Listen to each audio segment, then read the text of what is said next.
Tudo certo? MJ. Eu. Por que não Marcos Júnior?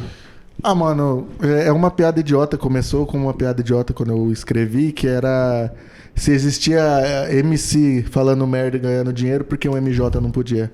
Aí eu fiquei MJ. Ah, então foi um jogo de palavras, de MJ pra MC. E aí tinha eu sou o Marcos Júnior, e aí alguns amigos já me chamavam de MJ. E aí eu acabei adotando.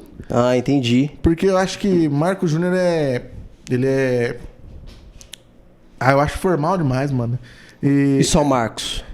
Então, é que assim, na minha cabeça, Marcos é meu pai, tá ligado? Sempre foi. Ah, entendi. E aí Esse é o problema do Júnior, né? Eu sempre quis fugir disso, né? Meu pai é Marcos também, e aí eu, tipo, eu ficava puto quando criança, que me chamavam de Betinho, porque meu pai, eu sou Marcos, Roberto, Simões Júnior.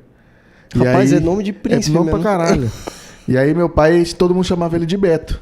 E aí, por osmose, eu era o Betinho. O Betinho. Né? E aí eu não gostava, né? E aí acabou que, quando eu comecei, eu usava Júnior Simões. Que aí era só pra... Era o nome artístico, pra Júnior. diferenciar.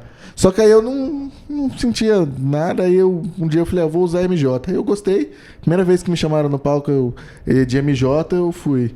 A primeira apresentação que eu fiz foi Júnior Simões. Uhum. A segunda já foi MJ. Já foi MJ. Você começou quando?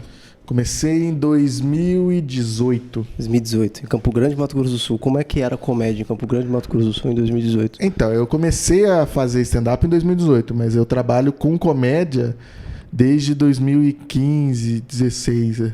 Eu já escrevia roteiro para programa de rádio e programa de TV. Aqui em Campo Grande? Aham.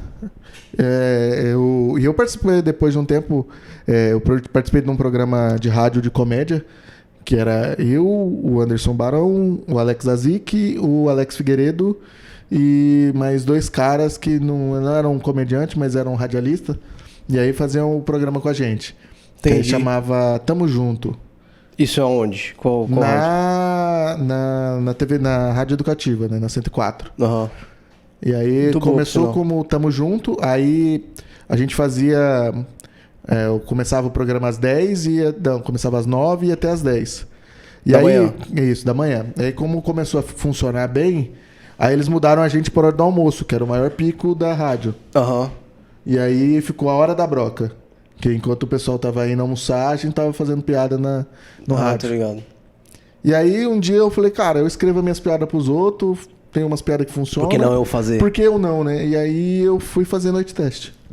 Falei com o Luciano Rizaldi na época, que era a única noite fixa que a gente tinha na época, era o noite teste. E aí eu falei com o Luciano Rizaldi.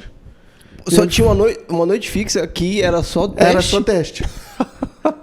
Isso que é muito bom, né? Tipo, o cara sempre vai testar. E assim, é porque assim, qual que era a alegação da noite teste? Ela foi criada lá atrás pelo Luciano Rizaldi, pelo Fred Oshiro. E aí a ideia era que você testasse lá, você criava seus textos, para quando você conseguisse um bar para fazer, lugar que você conseguisse produzir, você tinha material. Que você não precisasse testar no bar. Então você fosse com material que funciona.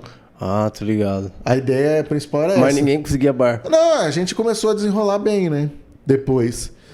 Acho que quando começou, veio uma leva de uma geração de comediantes aqui na nossa cena que começou a trabalhar pra caralho. Então, tipo, E o que aconteceu que não tem mais isso? Então, é como a guerra, tá ligado? Cansa? Não, é que homens fracos geram homens fortes, geram guerras que geram homens fortes e homens fortes fracos geram tempos bons. Tempos difíceis geram os homens fortes. Isso. E aí, então, veio a minha geração que ralou pra correr atrás de bar, pra produzir show próprio. E aí, depois veio uma geração que já veio pronto, né? Já tinha coisa pronta. E aí tem uma galera que não gosta de produzir. Não tá afim de sugar e quer chegar já onde está pronto, né? E aí tem uma galera que não quer nada, assim, tipo, não quer produzir um bar, não vai nem no seu show antes de perguntar se pode ir fazer. Nunca foi na sua noite e já quer produzir, quer fazer show na sua noite. Quando eu comecei, eu falei com o Bjork. Eu falei, não, quero fazer e tal. Ele falou, pô, mas você nem viu. Eu falei, pô, é verdade, né? Tem que pelo menos ir. Sim. É o Mas mínimo que a gente pede é que você vai, pelo menos, pra você entender Pra a dar noite, uma olhada, né? É, pra você entender a noite, né? Porque não adianta, por exemplo, você querer começar numa noite que é uma noite já, tipo, de humor pesado ou mais putaria, e você vai lá com um textinho family friend. Não é a sua noite pra começar. Você já vai jogar com 2-0 pros caras, porque... Mas eu acho que ter um family friend bem feito dá em qualquer lugar. Vai, mas você já começa com 2-0, né? Teoricamente, você tem que ser um gênio pra começar. Tem que ser muito bom. Pra começar no primeiro 5 minutos, seus 5 minutos já ser bom pra qualquer ambiente. É. Então, o mínimo que você tem que fazer é ir lá e conhecer a noite. Mano, e eu não sei você, mas eu acho muito difícil escrever limpo. Escrever sem palavrão, sem coisa pesado. Eu escrevo limpo, mas no palco acaba que o palavrão vem como vírgula, né? Mano, eu não uso palavrão como gatilho cômico. Eu não uso palavrão como gatilho cômico. Eu tento me cobrar desse ponto. Mas acaba que, como eu falo palavrão no dia a dia, e no palco acaba que... acaba saindo. Acaba saindo quando você precisa dar uma pensada, dar uma respirada, quando você precisa mudar de assunto. E aí, às vezes, acaba que você acaba falando uma gíria maior, um palavrão. Tanto que meu texto, teoricamente, era para não ter gíria e não ter palavrão. Mas aí eu escrevo ele limpo, e quando eu vou pro palco, eu também não faço texto decorado.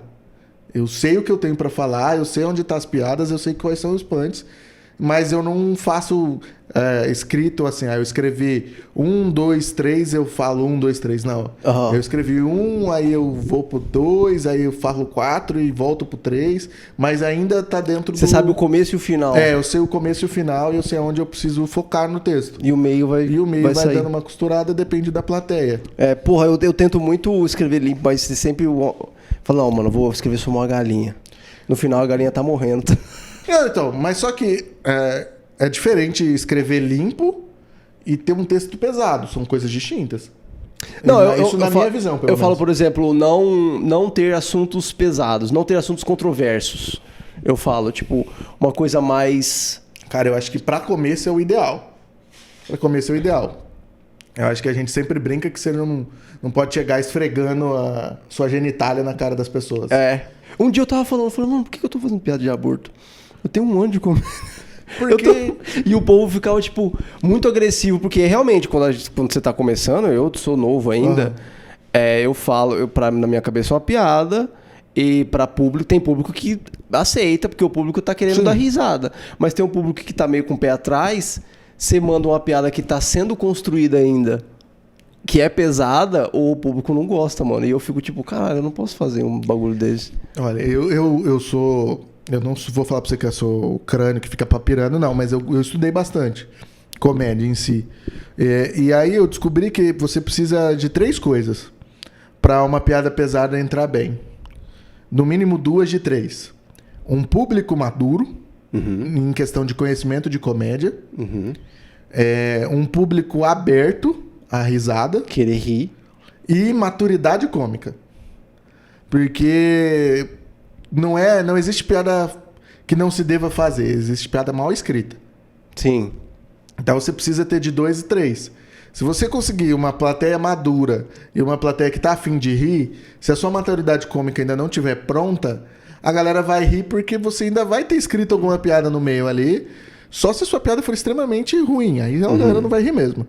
Mas se você não tiver 2 de 3, mano, você toma na cabeça. É água pra caramba. Sempre água. É foda, mano.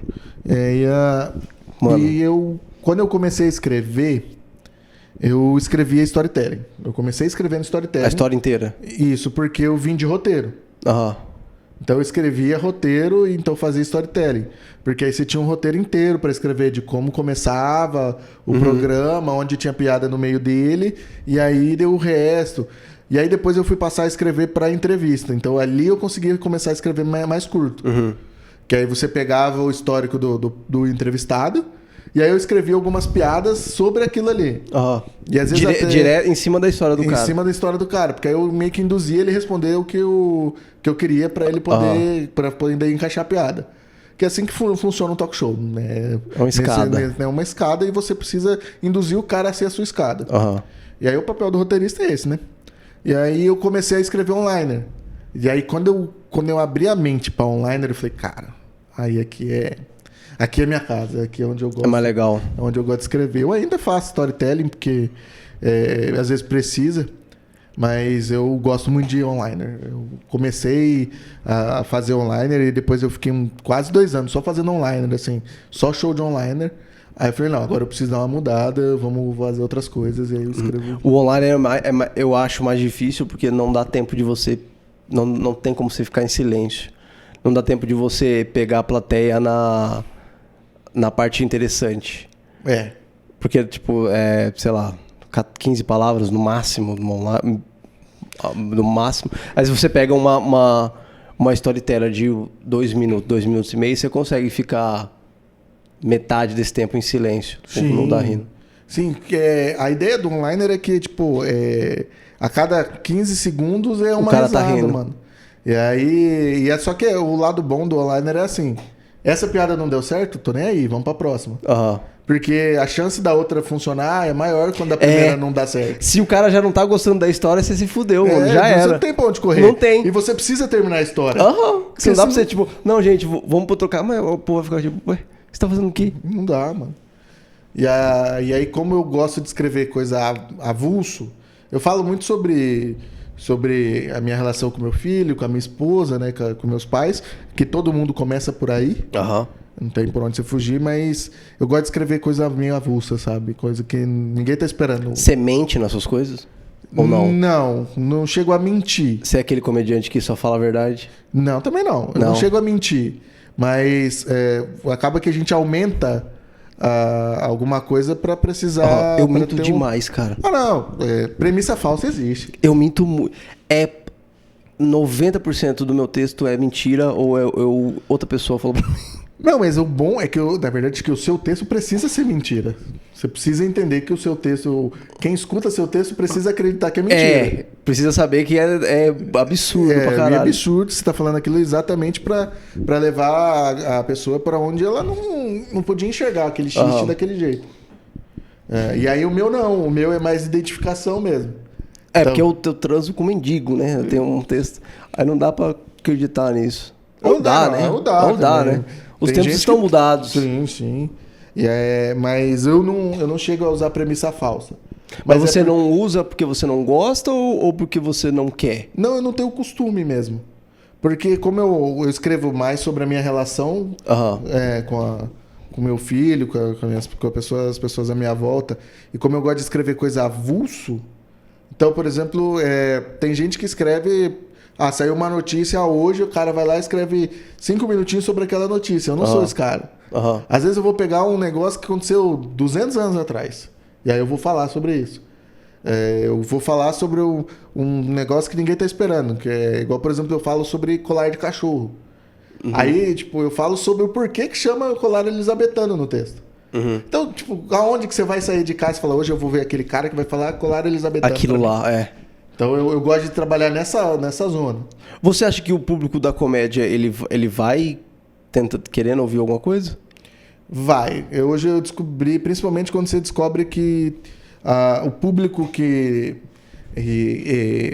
vive do streaming da comédia, ou seja, os grandes, elas vão para ver aqueles tipo de piada daqueles caras. Então, ela tem público que sai para isso. Aí tem um público que é mais... que vai pra ver comédia em si, e já existe isso aqui. Isso é bom, a gente tem uma galera que vai só pra ver piada, não importa muito quem tá. Vai pra ouvir piada e não vai pra esperando um tema, não. Mas o ela cara sabe vai só pra dar risada. Isso, mas, por exemplo, ela sabe que alguém vai fazer alguma piada, por exemplo, com o BBB, ou com a prisão do Daniel Alves, com o Robinho na cadeia, com o Lula. Então ela até espera sobre isso. E aí ela vai até de coração aberto. E aí, quando ela chega e eu não tô falando nada sobre isso, Aí é onde começa o game pra mim, que eu tô tentando convencer ela a ouvir minha história. Puxar ela pra você. É, que eu tô tentando convencer ela a ouvir minha história, que não faz nenhum sentido na cabeça dela, ela tá ouvindo sobre aquilo naquele momento. O que eu gosto muito de... Você escuta as suas apresentações? Eu escuto por estudo, eu gosto de ouvir por estudo. Eu gosto muito de quando eu entro no palco, o povo tá conversando, aí você começa a falar, seu povo vai ficando quieto. Tipo, ele para de conversar. Aí eu falo, olha lá, o cara tá gostando de mim. Mas eu tô vendo uns, mano, umas águas que eu dei. Cara, água é bom. Não é, cara. Não é bom. Não, ela é bom pra aprendizado. Não, eu quero aprender porra nenhuma. Eu quero... Não. Você é louco, Você bicho. quer ser o Pablo Marçal, né? Eu quero. Eu pulo na piscina hoje, amanhã tô dando aula. Né? Você foi no CG 2 semanas atrás? Fui. Onde todo mundo deu água? Foi bonito. Cara, aquilo é horrível, cara. Aquilo... É desesperador, mano. Não, é desesperador. E uma vez eu viajei 400 quilômetros. Pra dar uma água daquela? Pra dar água, mano. Eu fiquei muito chateado, velho. Não, cara, eu fiquei muito chateado. Mano. Mas a culpa foi minha, mano. Porque eu fui pra Ponta Porã e aí eu fiz umas piadas numa época que não tava dando pra fazer aquelas piadas naquele lugar. Eu fazia umas piadas sobre polícia e sobre... em Ponta Porã? Em Ponta Porã, numa época que tava estourando o crime organizado se matando, velho. Tinha gente morta na rua. Foi aquela época que tinha gente morta na rua? Isso, foi a época que mataram a filha do prefeito do Paraguai, lá da cidade do Paraguai, na frente da boate. Uhum. E aí eu chegando falando, pô, é ruim quando você chega numa balada, ela tá meio morta, né? Puta, na primeira, assim. E nem era sobre aquilo. Mas sabe era outra coisa. Era outra coisa, mas sabe quando você não se toca? Cara, eu odeio da água, velho. Nem pra aprendizado, é uma coisa que eu odeio, cara. Não, na hora é ruim, mas depois você fala, pô, é pior ainda depois vendo. Não, né? o pior, quando você tenta se fala, não, mas foi a plateia. Não, é que tava calor. Não, é que o som não tava... Aí tipo, mano... Aí você fica tentando arrumar desculpa. Eu, apesar de achar que a água é bom pro aprendizado, mas a água pra mim é que nem colonoscopia, né? Na hora 6 meses. Não, na hora já é ruim. Mas quando você vê o vídeo é pior ainda. Mano, eu odeio, cara. Eu odeio. Cara, você sobe lá, você fala, mano, essa piada é testada, velho. Eu já fiz essa piada. O que tá acontecendo? Eu consigo, tipo... Minha piada tá ficando cada vez mais pesada. Uhum. Eu consigo ver que a plateia tá odiando, tá ligado? Que a plateia tá... Ela tá se consumindo, assim. Parece que ela tá... Eu falo, cara, eu só quero ir embora. Eu só quero ir embora. Aí eu olho assim no relógio, falta 7 minutos. Eu falei, porra. É o risco da persona, mano. É o risco da persona. Por quê? A sua persona, ela é meio arrogante no palco. Você não tá ligando pra quem tá lá embaixo. Não. E aí você vai fazer independente de se ela estiver gostando ou não. A minha persona já é um pouquinho diferente. Então, pra mim, é muito difícil eu ter uma água completa em um texto garantido. Por quê? A minha persona, ela é aconchegante para as pessoas. Elas se sentem superior a mim. Porque elas se sentem superior a mim em relação à estética, porque eu me vendo como um gordo cansado. Você já senta, né? Isso, eu já faço o show sentado porque eu tô cansado. O stand-up sentado. Então a pessoa ela vai se sentindo superior a mim e é mais fácil você rir de quem você acha que você é melhor. Então é mais fácil você rir do cara que não aguenta, que pra ele fazer exercício ele tem que andar de bicicleta elétrica. É fácil. Você ri porque você acha que fala, pô, esse cara não é nada. Ele ri de você, não com você. Ele ri de mim. E pra mim, no palco é indiferente. Isso não te incomoda? Não, porque a construção da minha persona veio daí. Você quer ser esse cara engraçado. Cara. Eu quero ser o fudido conformado, tá ligado? Tô ligado. O cara que aceitou. Eu já aceitei como tá as coisas. Mas na vida real você não aceitou? Não, que você tá... claro que não. Eu sou um cara diferente. O senhor tá fazendo exercício? Tô fazendo exercício. Bastante. Parabéns. Essa camiseta aqui, ela é 3XL. Ela é 3XL. Quando eu comprei ela parecia que ela era M. Não, mas assim, pelo quem tá vendo... Não dá pra perceber direito. Gordo. Mas você era mais. Mas eu era mais gordo. Esse é o pior. Isso que não te incomoda? Você emagreceu quanto? 15 quilos? E aí... eu perdi de líquido Mas não é líquido, você sabe, né? Não é líquido, mas eu fui trocando líquido por massa magra e gordura. Tô trocando ainda, né? Não é, é um efeito gradativo. Mas não me incomoda. Porque faz parte do processo e da persona de que eu queria criar. Tanto que meu show chama Eu Tô Com Fome. Você te cortando, você vai fazer dieta até ficar magro ou uma hora você vai chegar e falar, porra, eu não posso perder esse peso porque eu vou perder toda a minha persona? Não. A minha ideia de emagrecimento, ela é completamente de saúde, ela não é estética. Então, eu tenho alguns problemas no fígado em relação à gordura, no fígado, e aí os joelhos começam a ficar mais pesados. Eu não sou um mamute também, eu nunca fui esse mamutão, porque eu tenho 1,80 m, então com 120 quilos eu sou grande, mas não parece que eu sou tão grande. Um cara de 1,70 m com 90 quilos parece que é igual eu. Então, eu nunca cheguei a esse ponto. Mas a ideia hoje é diminuir a extensão nos joelhos para parar de sentir dor, eu conseguir levantar daqui até a porta sem ficar ofegante. O ponto é esse, entendeu? Então hoje, tanto que a minha dieta e os meus exercícios são para isso. Meu filho fala que eu vou ficar boladão, não é nem bombadão. Nem bombadão? É boladão.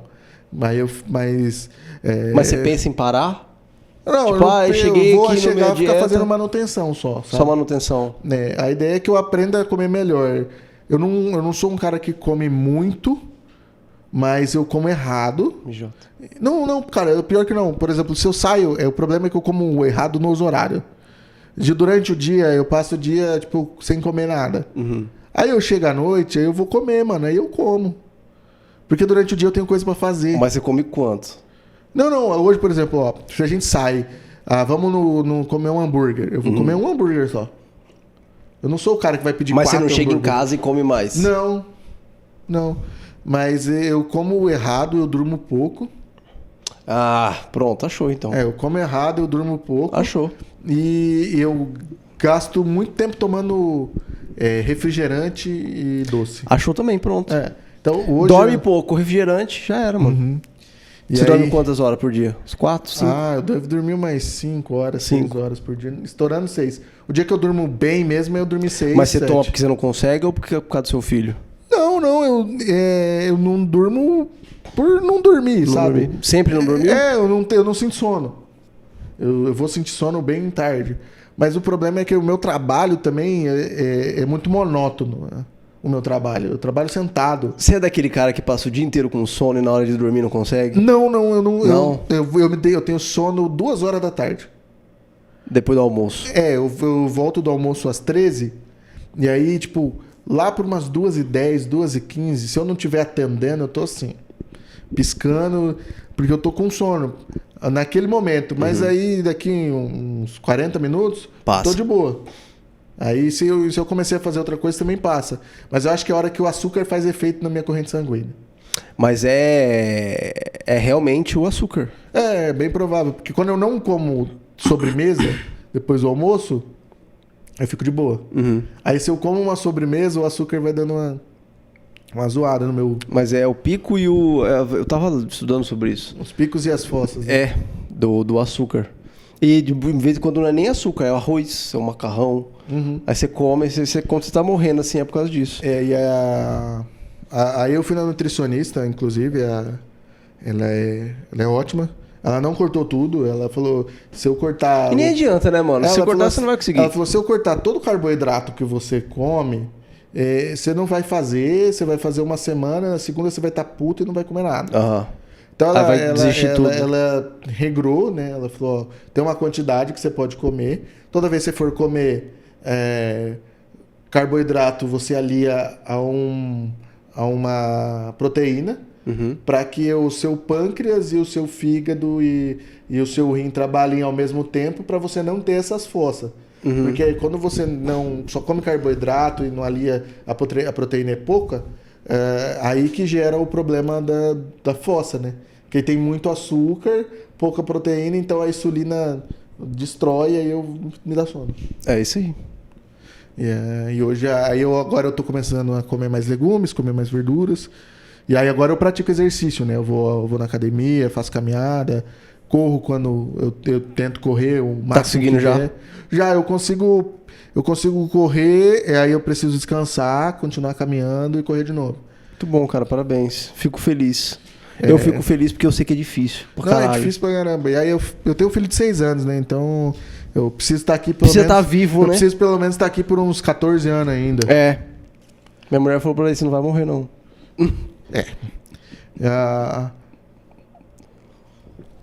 Dois animais que resolve os dois tomar água ao mesmo tempo, né? Aí fica silêncio. Bom, aqui é bom demais. Você toma pouca água, bicho. Você dá bicadinha só de água. Isso aí é costume. Costume de... De político. Político faz isso. Não, eu trabalho dando treinamento. Eu trabalho dando treinamento de sistemas. Minha vida oficial de CLT, que banca a minha casa, que a comédia ainda não faz que isso. Que paga os cheats. Que paga as pizzas, que paga os lanches, paga o PlayStation, quer dizer, o Xbox, né? E aí eu trabalho dando treinamento. E aí, quando você tá dando treinamento, você não pode ficar muito tempo tomando água. Então você vai, toma um gole, molha a boca e continua.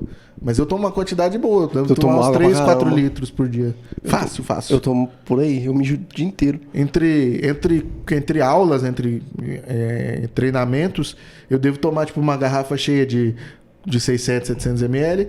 E aí, durante o treinamento, eu vou dando uma bicada na água só pra deixar a garganta boa. Lubrificada. Esses dias eu tive problema na garganta porque eu tava falando demais. Falando demais? Eu tive uma laringite.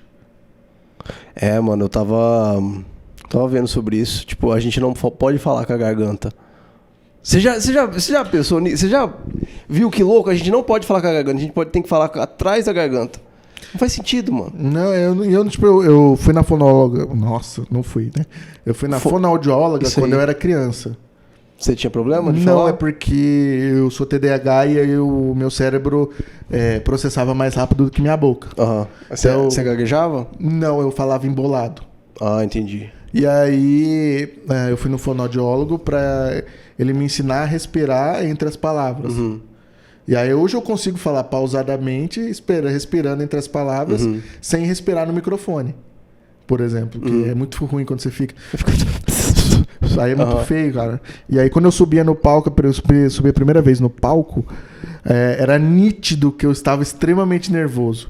Porque eu fazia piada e ficava... esperando, sabe? Aí às vezes não vinha. Quando tinha risada, quando eu tinha risada era bom, porque cobria. O nariz apita. Quando não tinha era foda, que aí eu falava, putz, aí ficava só o barulho de respiração. Eu tenho o vídeo da primeira apresentação. Eu não consegui ver, cara, o meu. Até hoje. Eu tenho. Mas eu acho que, tipo, na minha concepção, minha primeira apresentação foi, muito melhor do que as outras 5 depois. Por quê? Cara, a minha foi ruim. Porque a minha primeira apresentação eu tinha material guardado, eu tinha material testado.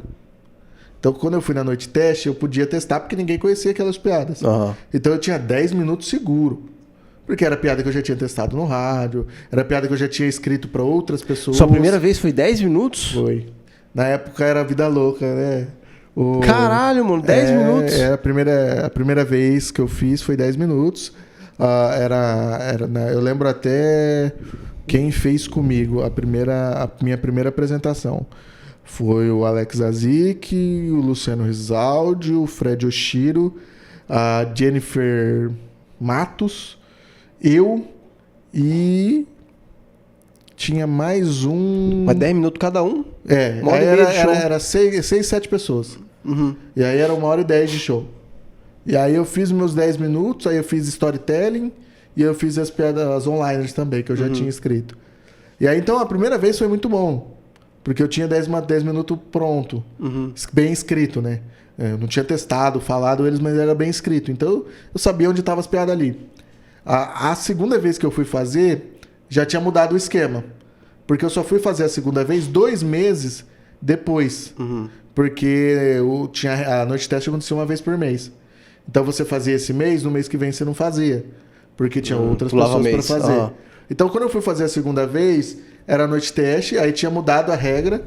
Para quem era considerado open mic, como começou a surgir mais open mics, eles passaram para 5 minutos. Então a segunda vez eu fui fazer já 5 minutos. E aí era um texto novo. E aí esse texto novo era ruim demais. Ruim demais. Se pá, o primeiro texto seu você podia usar de novo. Sim. Porque era teste de novo, 2 meses sem fazer. É, mas aí, né, a regra era que você não podia fazer o de Mas novo. o povo ia saber. Então, mas a Pior regra... que o povo sabe. No porque dia de não teste, era rotativo o público. quando você faz piada de em noite de testes, que ela fala... Eu escuto, mano. Dá pra escutar no áudio. Não sei se você já viu. Essa ele já fez, hein? Eu falei, caralho, porra, é 10 minutos, eu preciso achar um lugar aqui pra colocar no meio. Não, e assim, o nosso público hoje ainda não é rotativo. Mas tá tendo, cara, lá no CG que a gente faz. O toda CG vez é um que o ponto Fred, fora da curva hoje, né? o Fred, quando ele pergunta, é metade da plateia pra gente novo. Mas ainda assim, o nosso público, ele ainda tem uma galera boa que vai sempre. Sim. E aí esse é o problema, né? Mas naquela época não era nem por isso. A pompa dos comediantes já sempre existiu, né? E aí naquela época a regra era não por a plateia, mas era pros comediantes. Porque a ideia era forçar a galera a ter texto novo. Uhum. E aí nessa tinha que ter texto novo, eu queria fazer, porque depois você sobe no palco, é horroroso você falar, não vou mais, não dá. Você tem que ir lá dar uma segunda vez. Até quando você tá mal da cabeça, fala, não, eu vou lá, eu quero fazer, pá. Aí eu fui a segunda vez, aí eu fiz um texto sobre as profissões da Barbie e sobre ter um amigo mágico bêbado, e eu nem conhecia o Bjork ainda. Então era um prelúdio ainda sobre isso. E aí eu fiz uma piada sobre um gordo fazendo pose de quebrada. E foi muito ruim. Eu tenho o vídeo também lá. Mano, o gordo fazendo pose de quebrada é uma boa premissa, cara. Era uma boa premissa. Eu só não sabia escrever sobre aquilo naquele Pode tempo. fazer um vídeo, eu vou te dar ideia, hein? Algo genial. Acabei. Pose de quebrada pro gordo. Ele senta na cadeira e quebra. É uma interessante. Olha só. A minha premissa e o punch é que o Thiago Ventura fazendo a pose era pose de quebrada. Quando eu fazia, parecendo que eu tava dando uma cagada. E aí, ruim. Era essa a premissa. Então era ruim demais. Essa é ruim. Era ruim demais. E eu falei, cara... Aí a segunda vez eu saí... Saiu triste. Nossa, mano. Acho que eu não sei fazer isso aqui, não. Primeira vez que eu fiz... Foi aqui no Bom Pastor, não sei como que chamou o lugar. Era o Veras. Veras, isso. Fiz no Veras. O quase. E aí eu comecei a fazer, foi dia 25 de outubro de 2020. Minha mãe tinha acabado de falecer, 23 dias. Aí eu falei, mano, vou falar sobre isso, né, cara? Coisa boa de Coisa falar. boa. Né? Aí eu comecei a falar sobre isso, cara, ninguém ria. Aí eu comecei a falar coisa da minha avó também. E ninguém ria. E tinha um ventilador, mano, bem aqui, tipo, o palco tava aqui, tinha um ventilador, assim, dava pra pegar. Falei, mano, eu vou pular nesse ventilador aqui. Vai sangrar tudo em vocês, aí eu quero ver se vocês vão dar risada. Aí o povo começou a dar risada. Na hora que eu prometi, o povo começou a dar risada. Aí no final eu peguei e falei, eu dei tchau, né? Eu falei, isso aqui é a pior coisa que eu já fiz na minha vida. O Wagner aplaudiu. Falei, obrigado. Valeu, Wagner. Cara, é maluco, velho. Aí, tipo, como a primeira vez que eu fiz, eu tenho vídeo. E aí, eu convidei alguns amigos, a minha esposa tava lá. Isso é um erro, né? Mas você convida os caras, eu convidei uns amigos, aí a minha esposa tava lá, e na época era só minha namorada, né? Não era minha esposa. Aí ela foi, aí levou uns amigos meus. E aí você pode ouvir no áudio meu amigo falando assim: você sabe que eu só tô aqui porque eu ganhei dinheiro, né? Nossa. Aí a namorada dele fala: cala a boca, para de falar isso. Não, é muito ruim, cara. Eu falei: olha só, mano. Aí eu nem pude usar o vídeo direito, porque tinha. Porque aí eles ela gravou. Na época a gente não tinha aquela ainda. A vontade de gravar e saber. E pra postar. Isso. Então ela gravou segurando o celular. Beleza, então eu tenho o vídeo pra mim, tá suave lá, guardadinho. Tá no meu YouTube, no privado, porque eu morro de medo de perder meus vídeos. De dar pau no meu computador, roubarem meu celular, enfim, qualquer praga dessa. Então eu deixo todos eles salvos no YouTube. Pra não perder. Pra não perder, e aí eu deixo tudo no privado. Aham. E aí, às vezes, quando eu quero que alguém veja que merda que foi, eu mando o link e ela enxerga. Aí ela vê lá o vídeo. É muito ruim, cara. É muito ruim, eu não véio. vejo, hein, A mano. segunda vez é muito ruim, velho. Eu não vejo. Eu tenho um caderno onde eu falo, eu escrevo, é tipo um diário de todas as minhas apresentações. o primeiro dia tá em branco. Eu não sei, por exemplo, hoje, quantas vezes eu já me apresentei. Não sei. Eu nunca parei para fazer uma média dessa. Então, eu devo estar beirando aos 150 apresentações. Boas? Não. 150 apresentações, irmão. É isso aí. Você fez. Eu fiz. Eu tava lá, subi no palco, falei no microfone. Isso aí, pronto. E é isso. E aí... Mas hoje eu me sinto um pouco mais seguro. Pra, independente do show que você me chamar pra fazer, eu vou saber fazer. Então hoje eu me sinto mais seguro. Não tô falando que eu sou bom. Não, eu só sei que eu tô seguro. É confiança, né? Eu sei que eu não vou lá e não vou passar vexame também. Mas, por exemplo, tem show que não é tão bom. Tem show que você não tá bem no dia. Sim. Você não entrega do mesmo jeito. Tem dia que eu tô muito acelerado. Tem dia que eu tô muito agitado. E aí eu subo no palco, não é a mesma coisa. O dia que eu tô acelerado fica uma bosta. Porque pra mim não é a mesma coisa. Porque eu falo devagar no palco, eu falo mais pausado, eu tô mais sentado, eu não me mexo muito. Então, quando eu tô acelerado, eu fico em pé, eu fico mexendo. E aí eu me perco na mão, eu me perco, e aí eu perco a piada. Então, ainda existem dias que eu sei que eu vou mal. Mas eu sei que se eu me concentrar... Falar, não, hoje é o show do fulano lá, ele tá... a primeira noite que ele vai fazer nesse lugar novo, a gente precisa garantir que a noite continue. Então você vai lá e faz seu melhor e entrega bem. Então hoje eu sei que eu me seguro nisso. E funciona bem, mas... Até quando eu tô sentindo também, até quando eu tô dando água, eu não gosto, mas não é o fim do mundo. Não, já não é mais. Não é mais o fim do mundo, não. Eu lembro um dia que que eu dei uma água, me deu vontade de vomitar a primeira vez. Não a primeira vez. A primeira vez que eu fiz, eu fui muito ruim. Eu falei, cara, que merda. Mas um dia que eu tava... Foi lá no Rio. Me deu ânsia de vômito, cara. Mano, eu tinha... Eu acho que era a minha 5ª vez. Os caras me deram 10 minutos. Eu não tinha nada. Aí eu tive que comentar com o cara. Tinha 4 pessoas na plateia. Uma dormiu. Era a primeira vez que minha namorada tava me vendo. E eu tava muito bêbado. Então tudo certo. Dos 3 você não tira nenhum. Nenhuma. Não tinha maturidade cômica, não tinha plateia. Não tinha plateia. E não tinha maturidade de plateia, porque nada. Não tinha plateia. E o cara tava dormindo assim, ó. Cara, uma vez eu fiz o show pra 3 pessoas. Uma vez não, né? Hoje aconteceu mais de uma vez. Mas uma vez eu produzia num bar chamado Divan. Aí hoje ele não existe mais, esse bar. 90% dos comediantes vai falar, eu produzi num bar e hoje ele não existe mais. Sim. Vai ter isso. Eu produzia num bar chamado Divan. E aí a primeira noite foi muito boa. A gente fez uma noite só de online, só com comediante que fazia online. Chamava Linha a Linha o projeto. E aí funcionou muito bem. Aí funcionou umas 4 noites seguidas, assim, funcionando a noite, sabe? Aí uma noite eu produzi e tal, chegamos lá, o horário era 8 horas. Não, 8 horas não tinha ninguém. Não, vou dar mais uns 20 minutinhos para o pessoal chegar. 8h30 tinha 2 pessoas. Aí eu falei, não, mais 15, né? Aí beleza. Aí começou 9 horas. Caramba. Aí tinha 3 pessoas. Mano, a gente fez aquele show e eu vou falar pra você, eu acho que foi um dos melhores shows que eu já fiz na minha vida. Eu entreguei tão bem aquela noite, porque eu falei, cara, tem 3 pessoas. Vou arregaçar pra esses 3. Não, se eu for mal...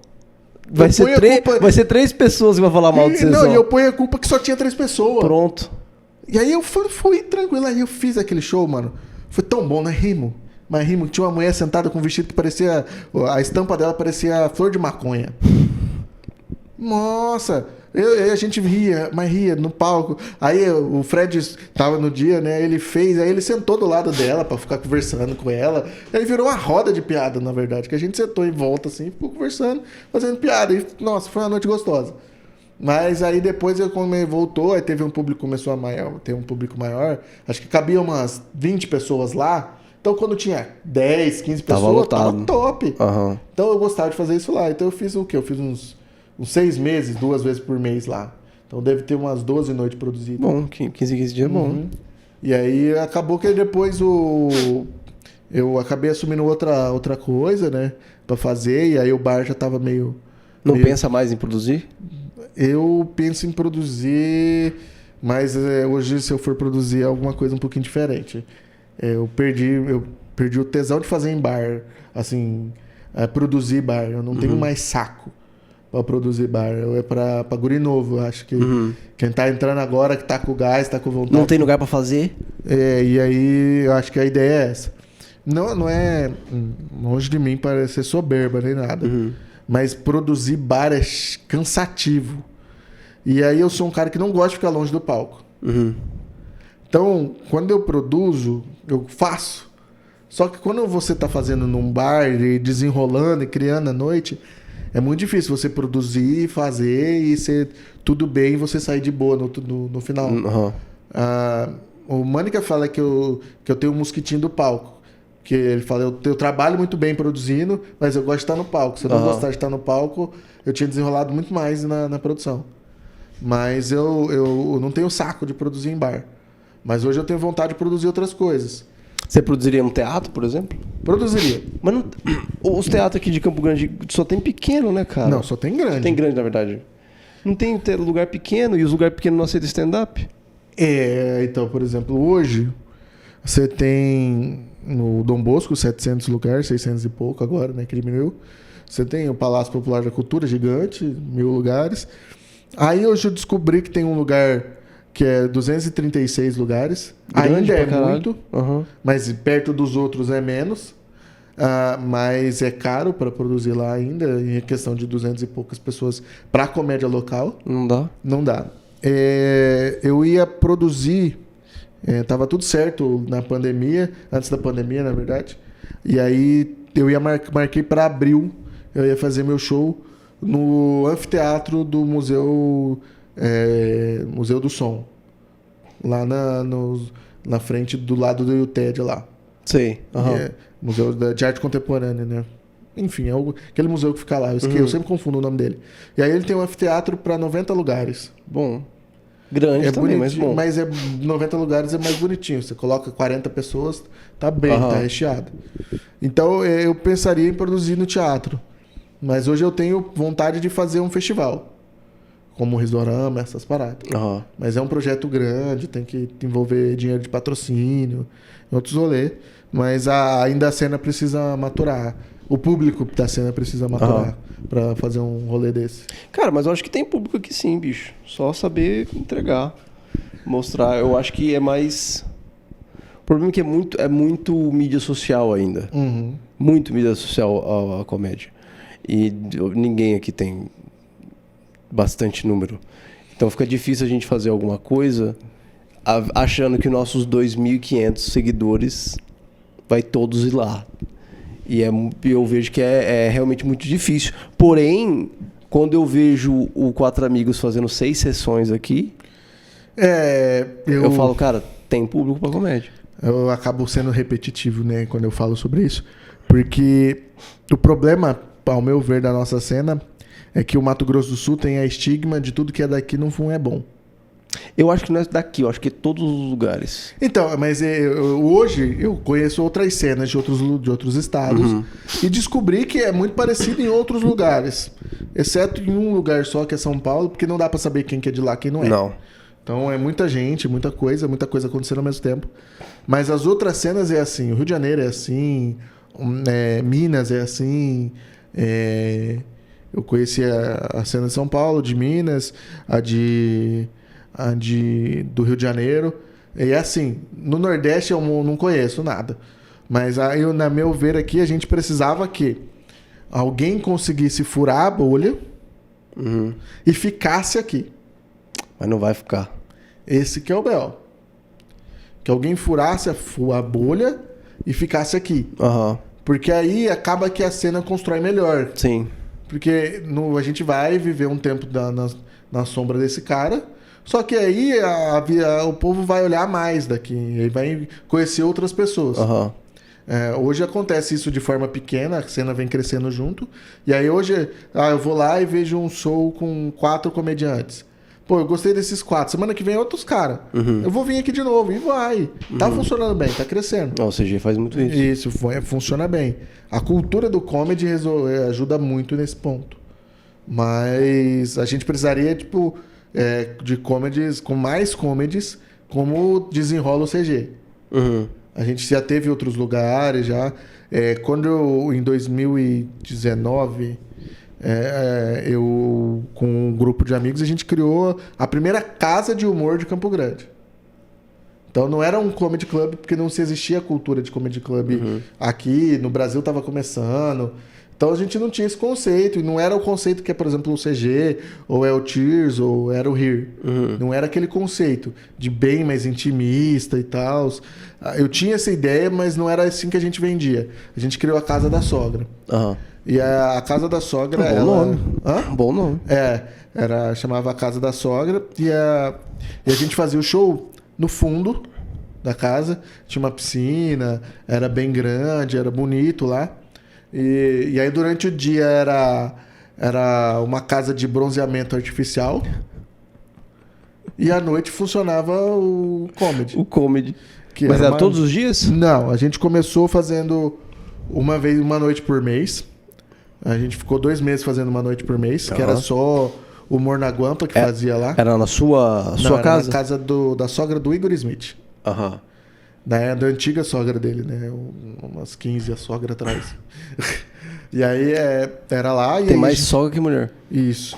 E aí era lá, né? E aí a gente fazia o Humor na Guampa. Era eu, o Igor Smith, o Zé Teruí e o Anderson Barão. Aí a gente criou o Humor na Guampa e começou a fazer lá. Por quê? Porque a gente não queria mais ir nos bares fazendo bar. A gente queria fazer do nosso jeito. E aí a gente criou a casa e fazia show lá. A primeira noite foi um estouro. Maravilhoso. Nossa, incrível. As primeiras 2 noites, né, dos 2 primeiros meses foi muito bom. Cabia 90 pessoas sentadinhas. Tinha 80 no primeiro dia. Caramba! E 85 no segundo. Beleza. No terceiro mês, quando a galera começou a ver quem fazia aqui, perguntar se podia. A gente falou, pode fazer, mas em outra noite. Aí começou a ter 2 noites por mês. E aí a gente fez, e aí que foi o problema. A gente começou a achar que toda noite ia ser daquele jeito. E aí começou a surgir mais gente fazendo, mais gente querendo. E a casa começou a rodar e a gente começou a fazer um dinheiro com a casa, mas não para sustentar a família, mas era um dinheiro para sustentar o projeto. E aí acho que foi nesse ponto quando começou a ter uma noite por semana. E aí no terceiro mês tava um frio do caramba e lá no fundo era aberto. O cara não vai. Tinha uma varandona, mas a maior parte era aberta. E aí não dava para fazer no frio lá no fundo. Mas a gente não queria perder a noite. E aí a gente fez na garagem. Que aí já foi um pouco mais intimista. Foi a primeira vez que a gente fez um mais intimista e tinha 30 pessoas. Bastante também. Sim, pro frio, e cabia. E tava, não cabia mais gente lá. E foi muito legal a noite e tal. Mas aí a gente acabou se perdendo nesse ponto quando a gente criou Toda Noite Ter Show. E aí começou a miar, né? Porque aí o público, as 90 pessoas que foi raliando. As 90 pessoas que iam no primeiro, num dia por mês, elas se dividiram em 15 cada dia da semana, cada dia do mês, né? Então tinha a ganância. 4. A ganância. Foi isso, foi falta de maturidade profissional nesse ponto. E aí miou. E aí teve outros problemas lá com a casa e acabou que a gente encerrou a casa. Mas foi um projeto que sugou muito e me deu bastante casca de produção, né? E aí hoje eu gosto de produção, eu acho legal, mas eu não tenho mais saco para produzir bar. Entendi. Mas hoje a minha vontade é produzir comediante. Gestão de carreira. Porque a gente precisa... A cena não basta só crescer. Você precisa podar ela. Sim. Então você precisa de alguém para podar ela.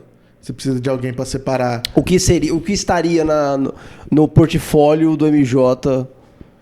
Vamos falar que um comediante vem falar com você. Me produz. O que estaria no seu portfólio? Primeiro eu precisava entender se ele realmente quer. Porque se ele for fazer 2 apresentações e ir embora, para mim Não vale. Então eu espero o cara ter pelo menos um tempinho para ele fazer. Aí, o que acontece? Nesse ponto, o que eu espero do cara? Que ele produza, eu não vou deixar ele perder tempo com coisa administrativa, procurando bar, vendo ingresso, vendendo ingresso, essas paradas. Ele vai ser só o comediante, ele vai chegar, só o artista. Vai subir e pronto, é isso que eu quero. E aí funciona bem essa parte. E essa é a ideia de ser o produtor do comediante. Uhum. E aí depois você começa a tentar vender shows dele para outros lugares. Mas aí é um detalhe que esse é um tipo um empresário. Só que você não tá preocupado só com o dinheiro. Entendi. Você tá preocupado com a imagem dele, se o que ele tá produzindo de conteúdo é legal, se o vídeo que ele tá fazendo é bom para ele ou não, se o Instagram dele tá funcionando do jeito que devia. Uhum. Aí você tem que preocupar com mais coisas, se o texto dele tá bom.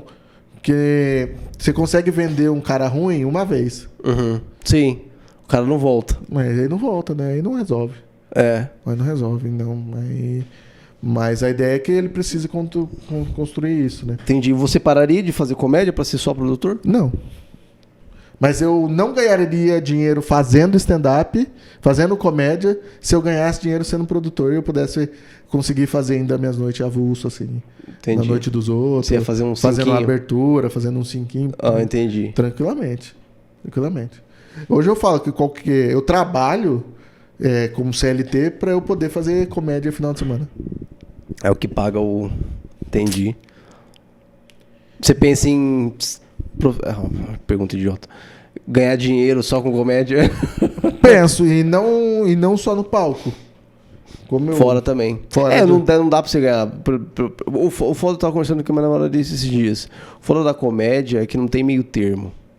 Ou você não ganha nada, ou você ganha muito. E tipo, não dá pra você viver. Não, eu vivo aqui de boa. Não dá, cara. Não tem como. É muito complicado. E eu lá em São Paulo eu vi alguns dos caras, mas os caras que, tipo, vivia, entre aspas, era o Luca Mendes. Que o cara é gigante. Aí você chega lá, ele é normal. Ele é normal.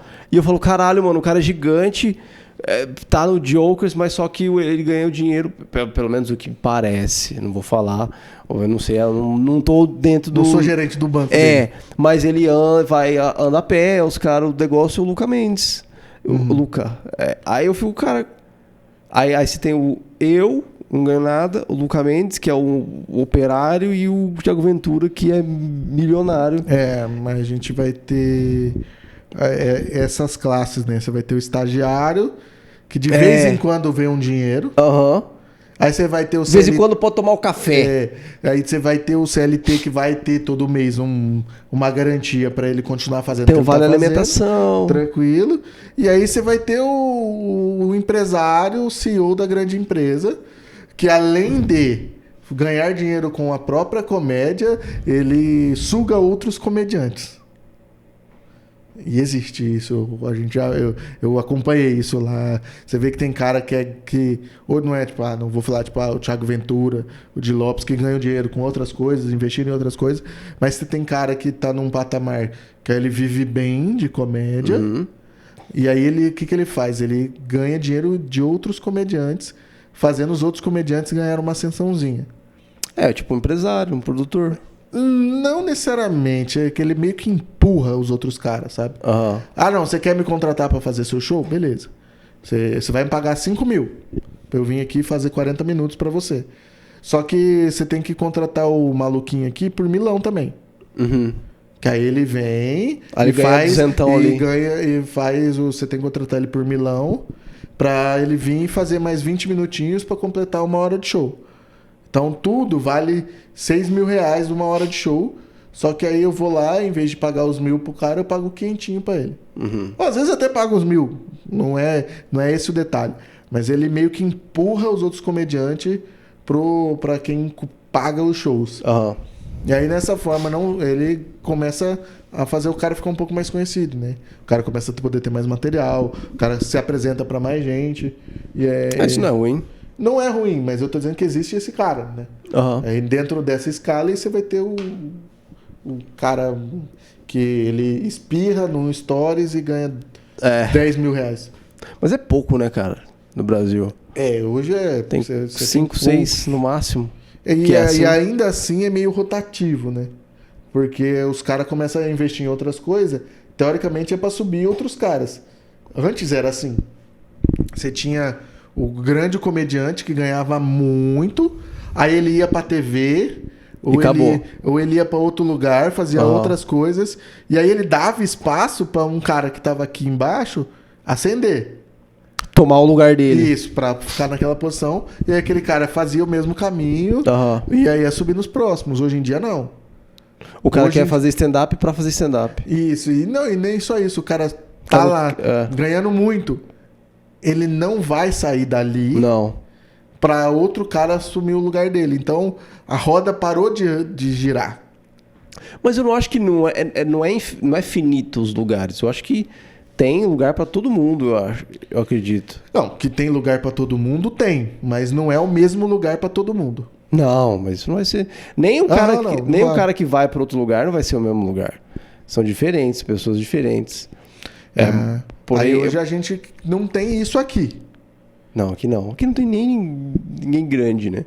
Eu acho que é uma pessoa que tá ficando grande, e a gente consegue ver com questão de influência, é o Fred, por causa do CG, e o Igor, por causa do Instagram dele. Mas tirando isso... Esse eu me arrisco falar em relação de ser conhecido. O Corumbá também. O Wagner, né? O Corumbá e o Samuel. E o Samuel. Porque eles não são conhecidos apenas pelo stand-up. Sim. Eles têm outras coisas que fazem eles também ter mais mais de evidência. Né? De comédia stand-up. Se for de comédia stand-up, só o Fred, né? Porque o Igor, ele é muito forte na internet e ele tá vindo mas agora... hoje ele tá começando a converter. Eu acho isso legal. Que ele começou a converter público. Sim. Isso é legal pra caramba. Sim. Ele vai fazer show em Três Lagoas? Três Lagoas. Muito bom. Mandei mensagem pra ele, parabenizando. Eu falei, eu acho legal. Eu acho que todo mundo, cara, que você, gente velha, você, Wagner, Fred, Samuel, o Igor, roda o Mato Grosso do Sul, cara. Aí a gente vai chegar num ponto que onde produzir no interior é legal, porque normalmente o dinheiro é legal. Mas é difícil de achar esse dinheiro legal para você rodar, porque o custo é muito alto para você ir pro interior. Sim. E aí tem lugar que não vai pagar, até porque o cara não consegue. E aí os grandes lugares que queriam, eles vão chamar um cara que já é renomado. Então ele vai chamar o cara que pode pagar 3 mil num show, ele vai juntar mais 2 e vai chamar uma Xanda Dias, que tá na Praça Nossa, vai chamar um Santiago Melo, que é um cara que ainda tá numa luz diferente. Então ele vai conseguir chamar essa galera que vai fazer o dinheiro dele render, vai funcionar. E aí ele não quer arriscar os mesmos 5 mil com a gente. Entendi. E aí esse é o ponto. Aí o cara quer pagar milão com tudo. Com transporte, com alimentação. E a coragem de você? Gente, já fiz. Você é produtor, cara. Já fiz muito isso aí. E a coragem? Muito é força de expressão, mas eu já fiz isso. A gente já fiz show em Três Lagoas, já fiz em Maracaju, já fiz... Maracaju?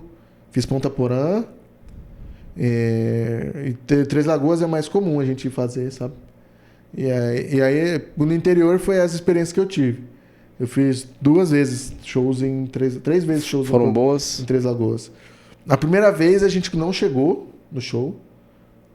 É verdade, é um rolo do caramba. A gente na estrada começou a dar ruim no carro e a gente quase morreu no carro. E, enfim, não deu pra chegar e cancelou o show. Quase morreu no carro? Porque o carro ele começou a apagar. E a gente parou em Ribas, consertou o carro. A gente saiu daqui e estava funcionando. Chegou um pouquinho para frente de Ribas, o carro começou a desligar. Caralho, mano. E aí a gente voltou para Ribas, arrumou o carro. Teoricamente o cara achou que era aquilo. Trocamos a bomba de gasolina, pareceu que estava dando defeito. Trocou a bomba de gasolina. E aí quando a gente foi, ainda dava tempo da gente chegar e ir pro show. A gente saiu bem cedo pra dar tempo. Aí dava tempo de chegar. Daí na descida que tem entre Ribas e Água Clara, acho que é Água Clara, não lembro de cabeça. Tem uma descidona assim. E aí, tipo, de noite, tudo escurão. Aí a gente tava indo assim, o carro apagou. Aí a gente falou: não, chega, vambora, não dá, a gente não vai chegar em Três Lagoas. Aí a gente foi fazer a volta. O retorno. O retorno, assim, no meio da pista, porque não tinha retorno perto. Aí quando o carro ligou, aí quando a gente tava assim, bicado no meio da BR, assim, o carro apagou. Aí a gente olhou para um lado, tinha caminhão vindo, descendo. E tinha caminhão vindo do outro lado também.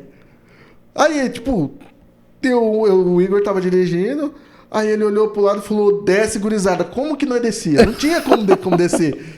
Porque tava todo mundo disse, não ia dar tempo, do mesmo jeito. Aí ele bateu, ligou e a gente saiu assim, cara. Saiu pelo. E não era aqueles acostamentos que dava pra ir reto. É aquelas valetonas. Tô ligado, aham. Assim. E aí, mano, a gente conseguiu sair e foi embora. E voltamos pra Campo Grande. Mas quase que morremos. Que se ia, não. Corre, gurizada. Os caminhões iam batendo em nós dos dois lados, assim, tá? Não ia bater. Porque a gente tava bem no meio da pista. E aí ia bater nos dois caminhões. Que os caminhões iam bater na frente e no porta-mal. Mano. E aí, puta, cara, aquele dia. Aí a gente voltou. E aí, assim, depois que nós decidimos voltar pra Campo Grande, o carro parou de estragar. Ele funcionou bem. Não era pra ir. Não era pra ir. E aí eu liguei pra dona do lugar onde a gente ia fazer, era um boliche que tinha lá e tinha um espaço legal.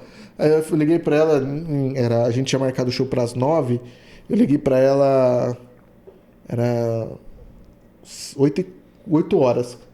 Foi a hora que a gente conseguiu sinal e conseguiu voltar, porque a gente saiu 6 horas de Ribas, dava tempo de chegar até as 9 em Três Lagoas. E aí quando a gente deu ruim no meio do caminho, a gente voltou até isso, deu 8 horas.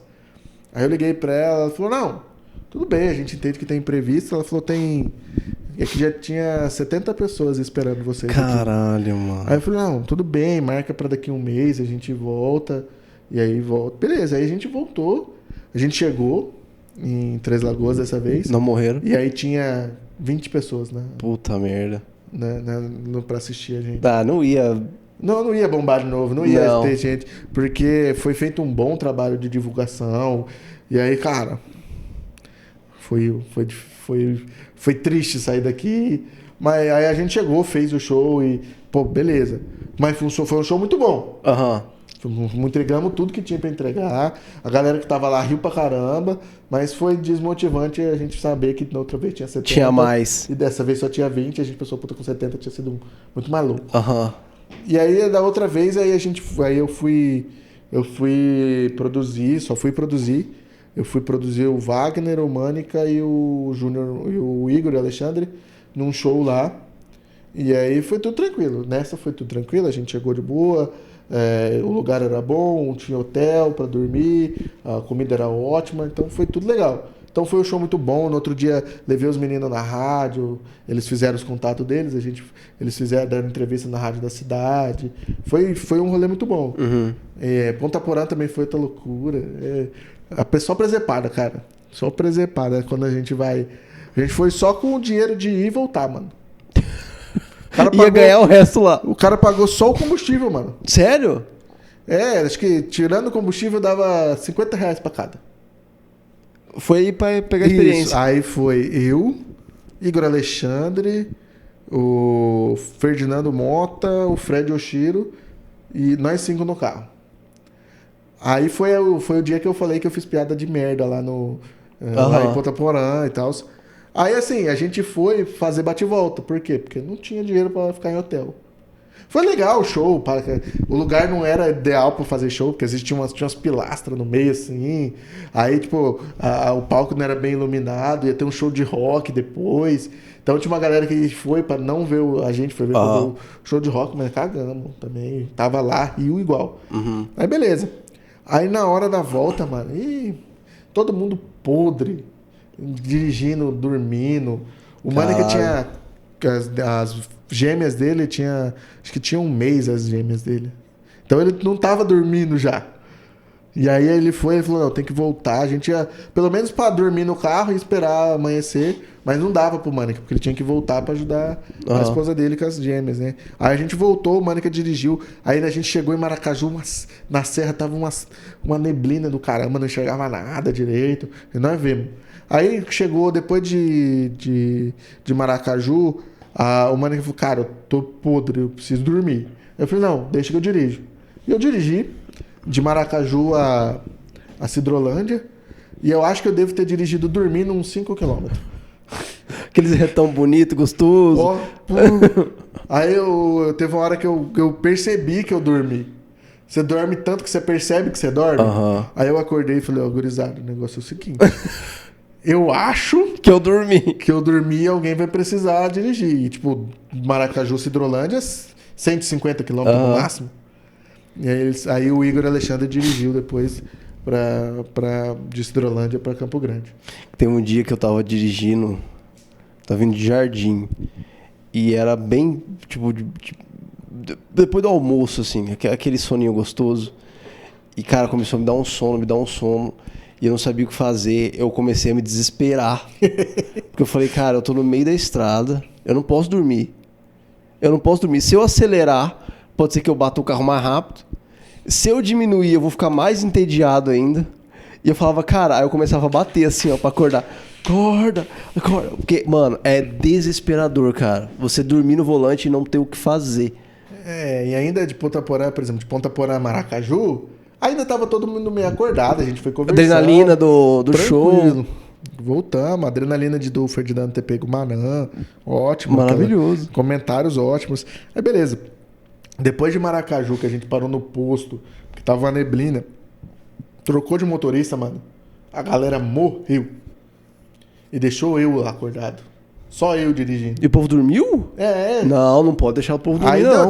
Tipo, o banco não de pode trás deixar dormiu. o povo dormir, não. Aí o Igor Alexandre tava na frente. E aí ele falou assim, ó, quem tem que dirigir é quem tem filho. Que sou eu, o MJ e o Mânica. Que vai tentar se esforçar ao máximo pra não morrer. E aí acabou que, beleza, aí o Igor Alexandre veio na frente, aí teve uma hora que ele não aguentou e deu uma cochilada. E acho que foi a mesma hora que eu cochilei. Todo mundo... Que aí parou a conversa, e aí eu acho que eu dei uma cochilada. E aí, mano... Não pode deixar dormir, não. Quando tiver assim, mano, de noite, acorda todo mundo, vai todo mundo ficar acordado. Porque não dá, não. Uma vez eu eu produzi um show e não fui, né? Eu só produzi o Barão foi pra fazer um show em Tupã, no interior de São Paulo. Ah, sei. Aí eu fiz todo o desenrolar pra ele e tal, porque ele queria parecer mais profissional e então não era ele que negociava valor, as coisas, e aí ele foi. Bem melhor, né? E aí, beleza, aí ele foi, desenrolou tudo certo e tal. Eu tive que resolver um negócio por telefone pra ele, porque chegou no hotel lá, a reserva não tava feita. Aí os caras... Sempre, mano. Normal, sempre. Mano, normal. Eu não sei da onde que você refaz a reserva no hotel, nunca tá certo. Aí eu liguei pra produção, eles falaram, não, vamos ver aqui. Aí eles viram que não tinha feito a reserva, eles erraram a data da reserva. Eles tinham feito a reserva pro outro final de semana. Caramba. Mas aí depois eles pagaram, voltaram a reserva, beleza, funcionou. Mas a produção é muito massa, mano. Mas é muito louco, é cansativo. E aí quando você produz e não tá no palco, é uma coisa. Quando você produz e tá no palco, é outra. É difícil. Cara, tem que voltar a fazer isso, cara. A última vez que eu produzi mesmo, foi o meu show. Aí depois disso eu não tenho aqui em Campo Grande. Eu dei uma desencanada. Aí você estaria se colocando numa lacuna que tá aí, bicho. Sim, a ideia é essa. Tanto que eu tenho um projeto que chama Nobre Produção. Que o nome da empresa de produção chama Nobre Produção. E aí a ideia é essa, gestão de carreira e produção artística. Então eu não sou o cara que vai só falar, eu arrumei um show para você em tal lugar. Ou não, eu vou sentar com você, vou ver seu texto, vou ver como é que tá. Mas acho que uma coisa que a gente precisa fazer mais aqui é você ter um body comedy, velho. Você precisa ter alguém para escrever com você. Não escrever para você. Com você. Mas com você. Você tá ali escrevendo, a pessoa tá escrevendo o texto dela, você tá escrevendo o seu, aí você lê o texto dela e você fala, pô, tem isso aqui, se você fazer isso. Tem uma tag aqui dá no aqui pra meio. você fazer aqui, aí ele fazer a mesma coisa, aí tipo, desenrola muito, desenvolve bastante. Eu já tive a experiência de fazer isso e é massa pra caramba. Evolui mais, né? Evolui. MJ, muito obrigado. 1 hora. Ótimo. Mais que isso, cansa, né? Cansa. Mas... Não, e essa eu tenho coisa mais pra falar, mas é melhor deixar pra Tem a próxima parte vez, 2, né? É, pra ter pra Parte 2, parte pra ter 3. outras vezes, né? Não tem muito convidado aqui, não. Então... Acontece. Não, eu quero falar só com comediante. É, eu acho falar justo, eu acho justo. Mas é isso, Falar muito com outras obrigado. pessoas é chato. Muito obrigado por ter vindo. É nóis.